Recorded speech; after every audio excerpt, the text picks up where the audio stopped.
There's a strange and wonderful thing that happens in midlife. You finally have enough distance to look back without flinching and enough clarity to look forward without fear. You can now see the patterns, the choices you made to survive, the compromises that once made sense, the moments you ignored your own voice because you thought you had to. Midlife gives you something very rare. Perspective, not regret, perspective. And with that perspective comes a very powerful agency, the ability to steer and not just drift, to choose deliberately rather than merely react. And this is where reflection becomes real power. So this isn't nostalgia and it isn't longing or regret. It's a letter written from the most honest place I have ever stood, to the young woman I used to be and everything I now know.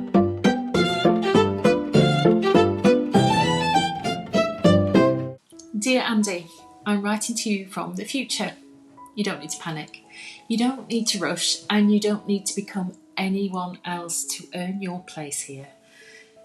There are things you worry about now that you will barely register later. And there are things you don't even see yet that will matter more than you can ever imagine. Let me tell you what I now know. Firstly, you spend so much time worrying about what other people think, how you're coming across, whether you're doing enough, whether you're too much. You edit yourself constantly. You try to read the room before you speak. You often soften your edges so that everybody else can be comfortable. One day you realise something that feels both liberating and slightly heartbreaking. This is your life, not theirs.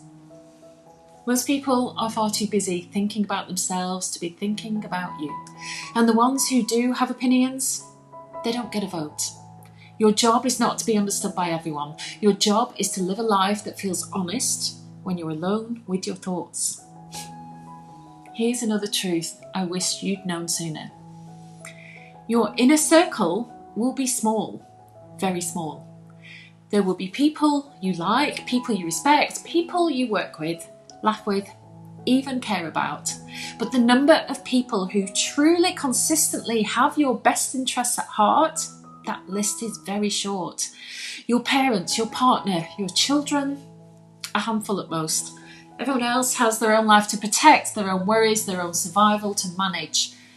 Often their own financial interests at play. That doesn't make them bad people, it makes them human. Just learn to choose carefully who you trust with your time, your energy, your ideas, and your future.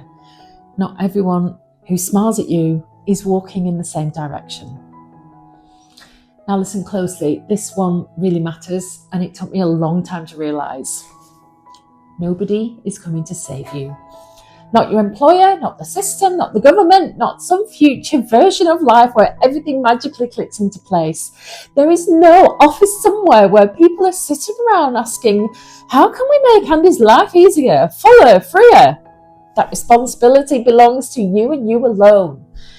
If you want more time, you must claim it. If you want freedom, you must design it. If you want change, you must be brave enough to choose it. Waiting doesn't protect you.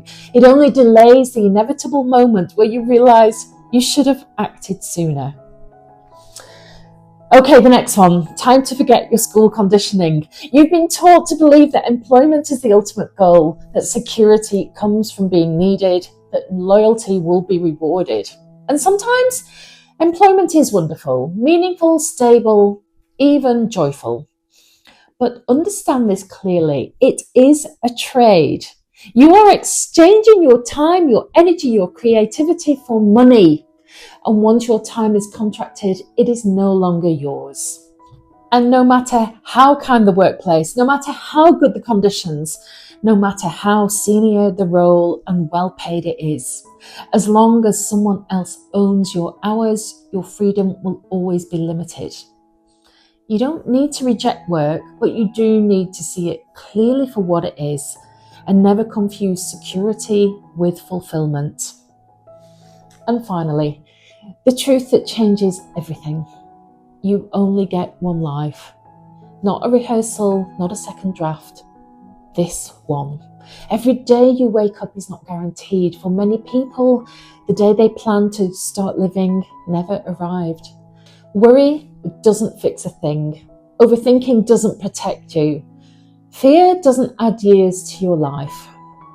Action is the only thing that works. Choosing yourself does. Living deliberately does.